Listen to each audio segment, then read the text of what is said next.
Hey, it's Tom here and welcome back to the channel. In this video we have a slightly different format to usual. I'm actually going to be sitting down and reacting to Warren Buffett's first ever TV interview. I've watched this clip a few times, but I've never reacted to it on camera, and I haven't watched it for quite a few months at this point. So I recall there being some pretty cool stuff that Warren Buffett is saying in here. This interview was done in 1985.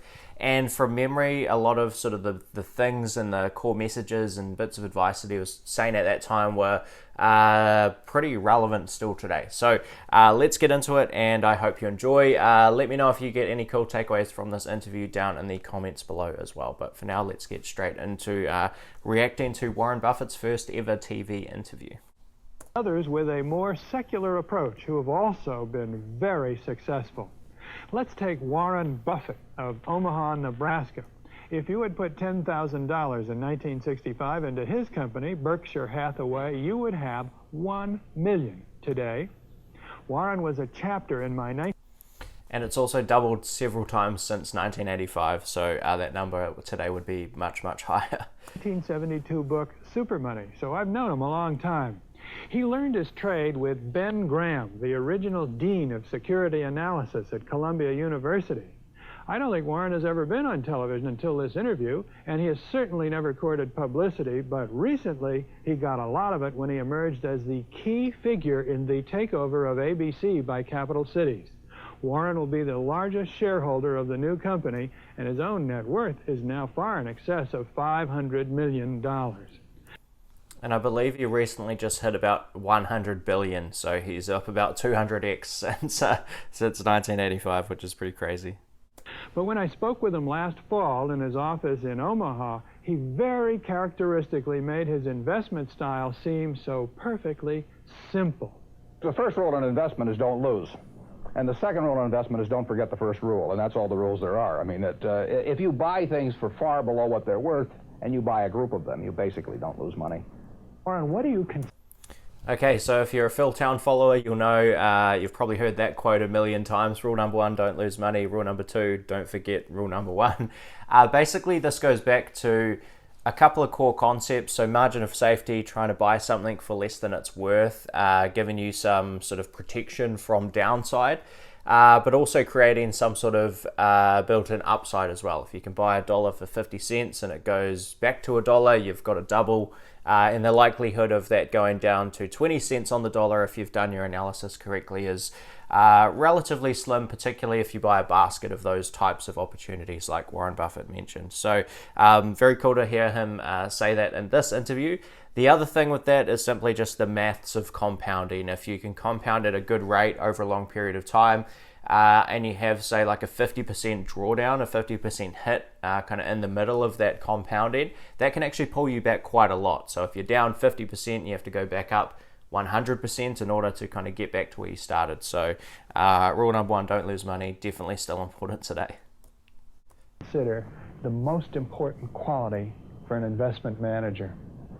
It's a temperamental quality, not an intellectual quality. You don't need tons of IQ in this business. I mean, you have to have enough IQ to get from here to downtown Omaha, but you do not have to be able to play three-dimensional chess or be in the top leagues in terms of bridge playing or something of the sort. You need a stable personality. You need a temperament that neither derives great pleasure from being with the crowd or against the crowd, because this is not a business where you take polls. It's a business where you think.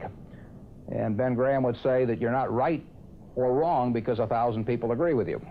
And you're not right or wrong because 1,000 people disagree with you. You're right because your facts and your reasoning are right. Warren, what do you do that's... I really like that. You don't necessarily have to follow the crowd or even be against the crowd. You don't necessarily have to follow the crowd in order to do well. Oftentimes you're going against the crowd. But you don't necessarily have to be against the crowd either. It doesn't matter if people agree with you or not. It's if you've done good analysis and good valuation, you tend to come out the other side pretty well in the stock market. It's different than 90% of the money managers who are in the market. Certainly most of the professional investors focus on what the stock is likely to do in the next year or two, and they have all kinds of arcane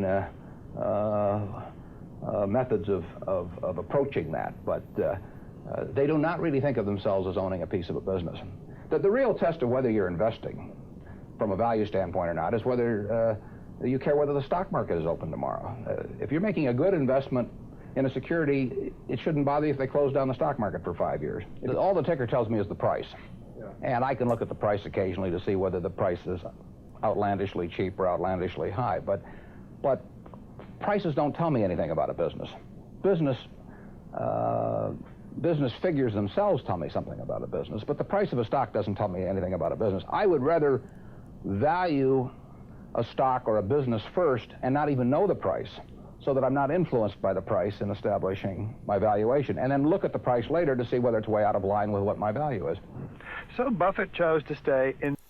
That's very cool. Of course, we talk about it all the time on the channel. Think of yourself as a business owner. This is something Li Lu mentioned that I talked about in my previous video on a talk that Li Lu just did with some Columbia University students. Think of yourself as a business owner. You'll do much better analysis and you'll be less likely to make rash decisions based off simply price movements. You're going to be focused far more on business results and the underlying value of that business relative to what the price is doing. That's what will sort of inform any changes you might make to your portfolio. In this world, Omaha, Nebraska, where corn grows just minutes from downtown. Now, Omaha is a nice town, but nobody claims it's a world financial center. Here, the only thundering herd is actually on 4 feet. Don't you find Omaha a little bit off the beaten track for the investment world?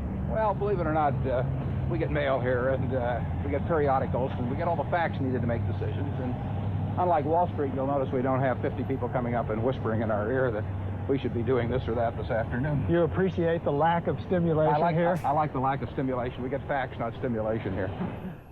How can you stay away Facts, from not Wall stimulation. Street? Well, if I were on Wall Street, I'd probably be a lot poorer.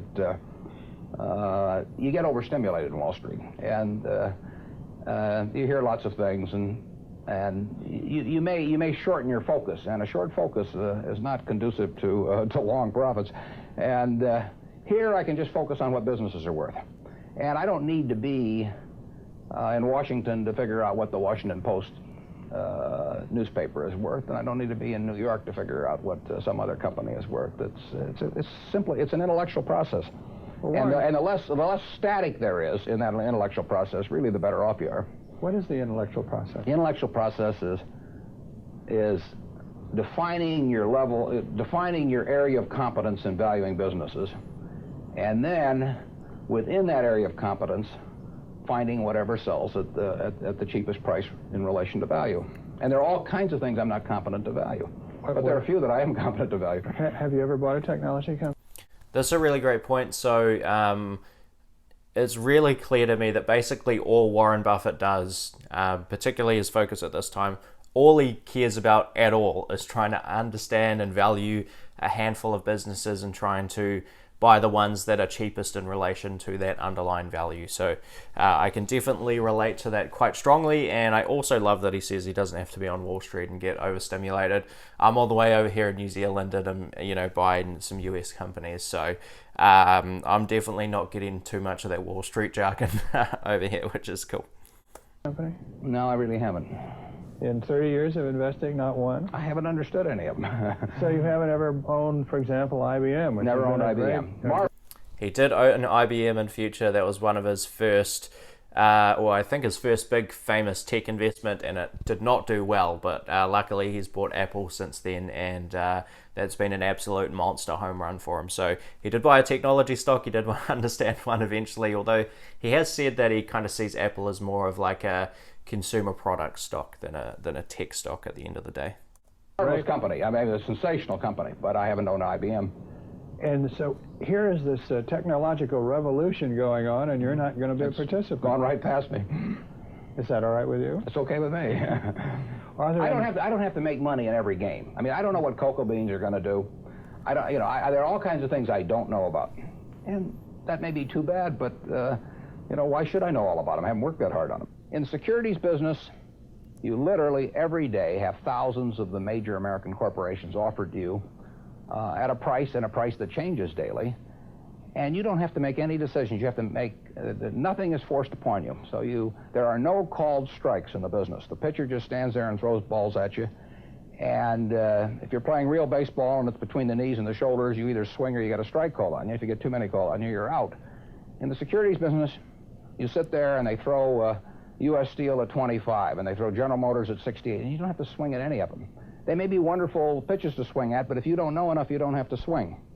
And you can sit there and watch thousands of pitches, and finally you get one right there where you want it, something that you understand, and then you swing. And so you might not swing for 6 months. You might not swing for 2 years. Isn't that boring? It would bore most people, and certainly boredom is a problem with most professional money managers. If they try to sit out an inning or two, not only do they get somewhat antsy, but their clients start yelling, "Swing, you bum," from the stands, and that's very tough for people to do.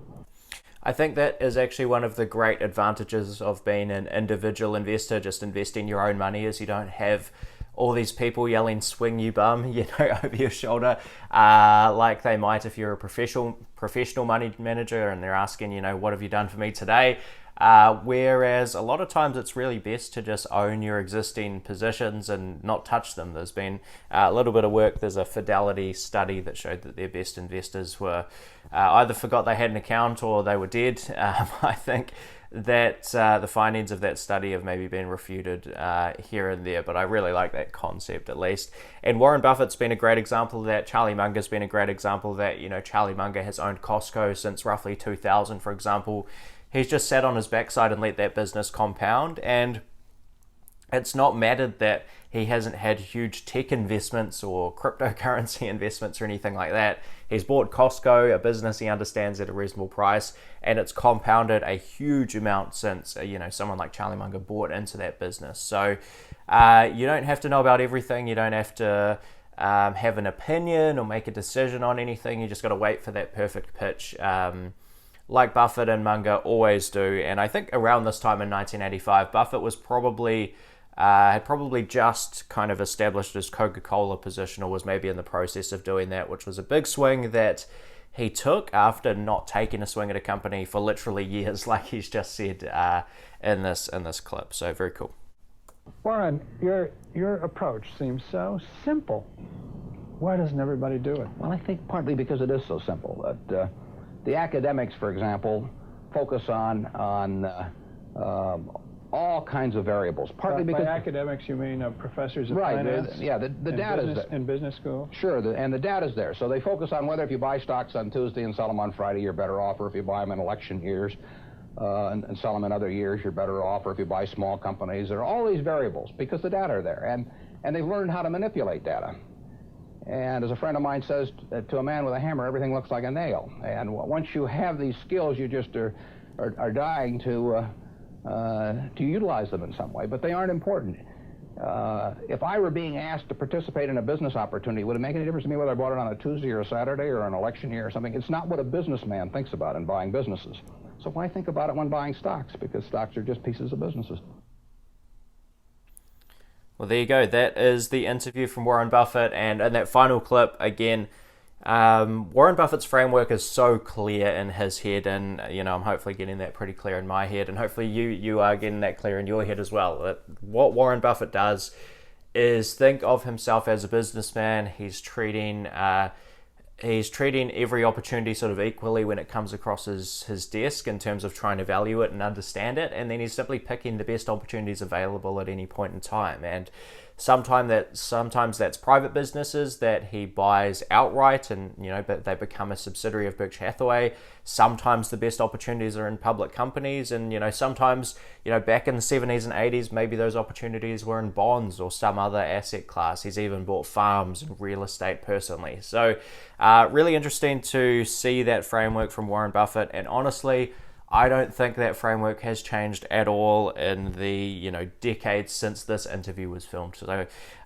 really enjoy going back and watching some of these old Buffett clips. If you enjoyed the style of video, let me know. These are pretty easy to film and kind of react to. So if you want to see more of these types of videos in future, definitely let me know. But that's it for this one, and I will see you in the next video.